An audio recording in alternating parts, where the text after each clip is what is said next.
اسی طرح معاشرت میں اندر دیکھ لو، معاشرے کے اندر بھی اعتدال ہے کہ پہلی امتوں کے حالات ہم پڑھتے ہیں کہ انسانی حقوق کی کوئی پرواہ نہیں ہوتی تھی، چھوٹی سی بحث ہوتی اس پر جو ہے تلواریں اٹھا لیتے اور قتل و غارت دینی شروع ہو جاتی.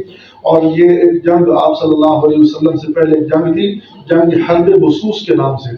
یہ مسلسل 100 سال تک جاری رہی کہ ایک آدمی کا گھوڑا دوسرے کی چراگاہ میں چلا گیا، ایک آدمی کا اونٹ دوسرے کی چراگاہ میں چلا گیا اور اس کو غصہ آیا، اس نے جو ہے اس اونٹ کو قتل کر دیا اور اس کے انتقام میں 100 سال تک خاندانوں میں جنگ جاری رہی.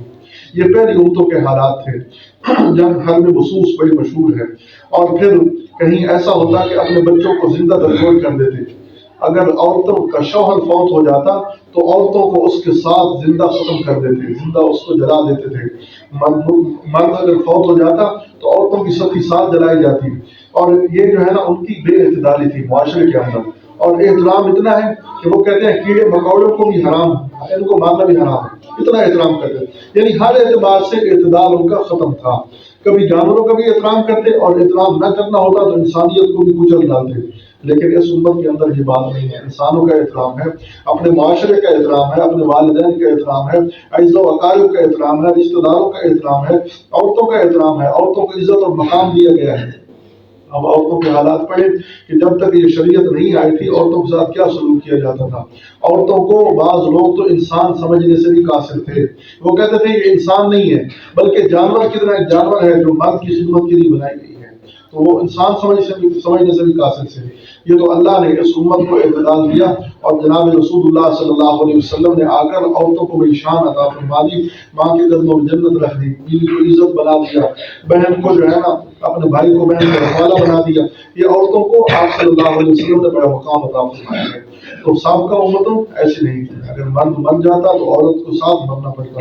اگر ان کے مخصوص ایام آتے نا تو وہ عورت کو ایک الگ بند کوٹری میں بند کر دیتے تھے کہ میرے مخصوص ایام ہے، نہ اس کے ہاتھ سے کچھ کھاتے تھے نہ پیتے تھے. اس امت کے اندر یہ بات نہیں ہے. تو اللہ نے معاشرتی طور پر بھی ان کو معتدل بنایا ہے. اور اسی طرح مالی اعتبار سے بھی یہ معتدل ہے، اقتصادی اور مالی اعتبار سے. آپ کا باقی قوموں کے حالات پڑھیں، وہاں یا جو ہے نا آپ کو سرمایہ داری نظام نظر آئے گا. سرمایہ داری نظام کے اندر یہ ہوتا ہے کہ جو بڑے ہیں ان کے پاس سب کچھ ہوتا ہے، جو نیچے ہیں وہ ان سے لے کر کھاتے ہیں، ان کی اپنی ذاتی کوئی ملکیت نہیں ہوتی. امیر سے امیر ہوتے جا رہے ہیں اور غریب دن بدن غریب ہوتے جا رہے ہیں. اور دوسری طرف وہ نظام ہے کہ کسی آدمی کو اپنی شخصی اور انفرادی ملکیت کا کوئی حق نہیں ہے. ہر آدمی جو ہے نا وہ سب کچھ حکومت سے لے کر لے، حکومت کا سب کچھ ہے، بس ہر آدمی ان کا ملازم ہے، حکومت ان کو جو ہے نا اپنی مرضی سے جو کچھ کرنے دے. لیکن اسلام کے اندر ایسا نہیں. اسلام نے شخصی اور انفرادی ملکیت کا احترام کیا ہے.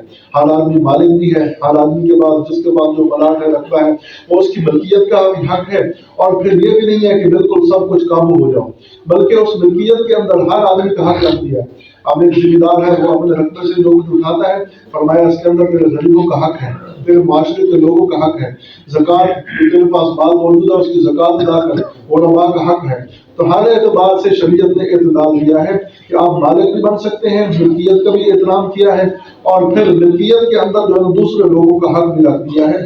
بخلاف باقی نظاموں کے وہاں صرف سرمایہ داری نظام کے اندر صرف سرمایہ داروں کا حق ہوتا ہے. اسی طرح جو دوسرا نظام ہے اس کے اندر صرف حکومت ان کا حق ہوتا ہے، باقی کسی کا کوئی حق نہیں ہوتا. تو شریعت نے اس اعتبار سے بھی اعتدال دیا ہے. اس لیے فرمایا وَكَذَلِكَ جَعَلْنَاكُمْ أُمَّةً وَسَطًا کہ ہم نے تمہیں معتدل مزاج بنایا ہے، تمہارے مزاج کے اندر اعتدال رکھا ہے. لِتَكُونُوا شُهَدَاءَ عَلَى النَّاسِ تم قیامت کے دن امتوں کے خلاف گواہی دو گے. وَيَقُولُ الرَّسُولُ عَلَيْكُمْ شَهِيدًا اور رسول صلی اللہ علیہ وسلم تم پر گواہی دیں گے، تمہاری گواہی کی تصدیق کریں گے. اور جب ہماری گواہی کی تصدیق ہوگی تو اس وقت اس امت کو سب امتوں سے بہت بڑا اعزاز دیا جائے گا کہ آخری نبی امام الانبیاء محمد رسول اللہ صلی اللہ علیہ وسلم اپنی امت کے حق میں گواہی دے رہے ہیں. اس وقت ایک بہت بڑا اعزاز ہوگا اور یہی اعزاز اس مقام پر فرمایا گیا ہے. اللہ تعالیٰ قرآن و سنت کی سمجھ سے